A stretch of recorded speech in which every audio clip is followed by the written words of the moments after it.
Throughout history, women were considered to be gentle, primary caregivers, and emotional beings. They were labeled as incapable of the same physical or mental competence required to be industrialists, scientists, or military. Far more for the harsh tasks of sailor life. A spotlight on our mermaids.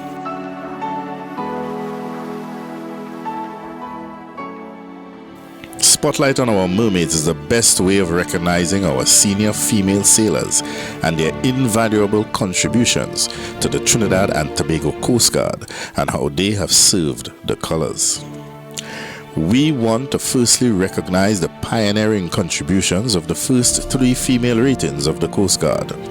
8683, Fleet Chief Petty Officer Sherry Ann Edwards, first female medic, first female leading rate, and first Fleet Chief Petty Officer.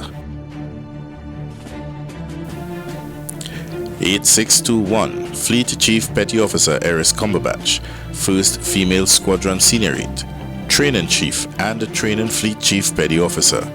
8644, Fleet Chief Petty Officer Charmaine Jack, first female operator, one-time Junior Rating of the Year, instructor and administrator.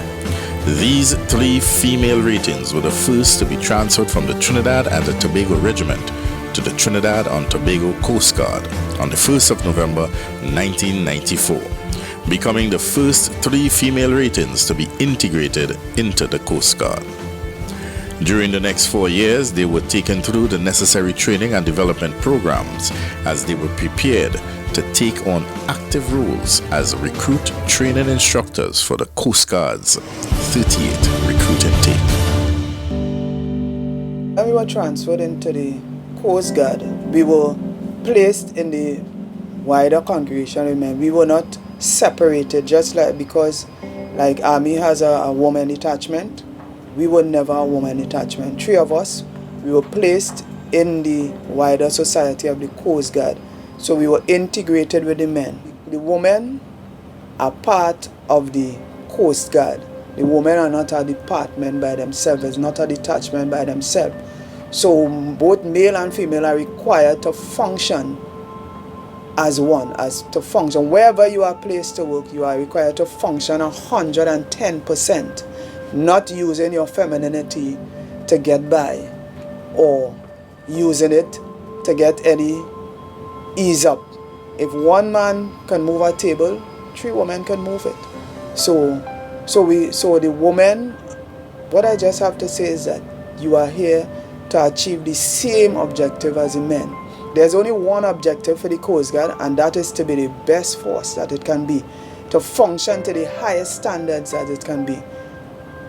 Right? So it's just a matter of you really searching yourself and being honest, coming to work, giving an honest day's work for an honest day pay. Giving your all. When you go home, you must be satisfied that you have given your all. Respect your respect your seniors, respect your juniors, respect yourself. On the 11th of December 1998, the 38th recruit intake was enlisted, an historic event as it comprised of the Coast Guard's first batch of 24 female recruits. The training experience was intense and physically challenging. However, their male counterparts gave the inspiration to continue to persevere and complete the path. It has been 19 years since that day and a total of 23 years since our first female introduction. Many firsts have been accomplished through the years, from the first female leading rate to the first female pilot of the then Air Wing and first female commissioned officer, Lieutenant Nobrega. The first female officer cadet to graduate the Royal Naval College at Dartmouth with the honors of winning the Queen's Binoculars, Lieutenant Commander Kellan Bourne.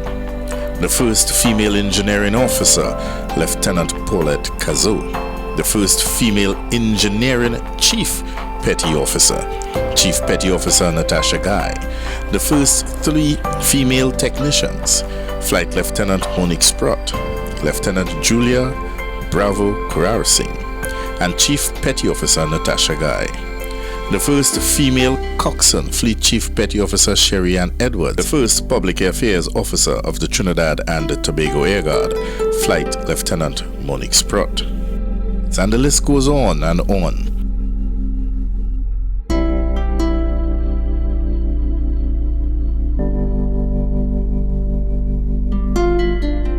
We have also seen many achievements being realized throughout the years. Our very own professional national bodybuilding champion turned professional, Chief Petty Officer Candace Carr. Marathon runner Petty Officer Michelle Jarrett, who was also the first female drill team GI as Petty Officer Michelle Jarrett. First female stick orderly, Fleet Chief Petty Officer Eris Cumberbatch. We must recognize the first female ratings to sail the Pacific Ocean and cross the Panama Canal with CG-20 TTS Nelson, Lieutenant Juliet Bravo Kurar-Singh, Fleet Chief Petty Officer Charmaine Jack, Chief Petty Officer Arlene Scanterbury. First female to cross the Caribbean Sea on CG-10, Fleet Chief Petty Officer Eris Cumberbatch and Petty Officer Michelle Jarrett. First female to pass the Special Naval Unit evaluation, Chief Petty Officer Lucien. With a cadre of female divers, coxswains, medics, cooks, stewards, writers, training instructors, operators, armor gunners, physical training instructors, it is only a matter of time before we celebrate the first female commanding officer of the Trinidad and Tobago Coast Guard, the first female command fleet, and the first female Naval Force Command Fleet Chief Petty Officer. With the new mantra, female on board, to date, the Trinidad and Tobago Coast Guard has approximately 198 women, which include 40 senior rates and 15 officers, all making their mark on board the TTS Coast Guard. From a formation that was forged in 1962 with 6 officers and 42 ratings, the Coast Guard continues to make way with men and women side by side, manning the storms and building during calm seas. We continue to serve the colors with loyalty and courage. We are the Trinidad and Tobago Coast Guard.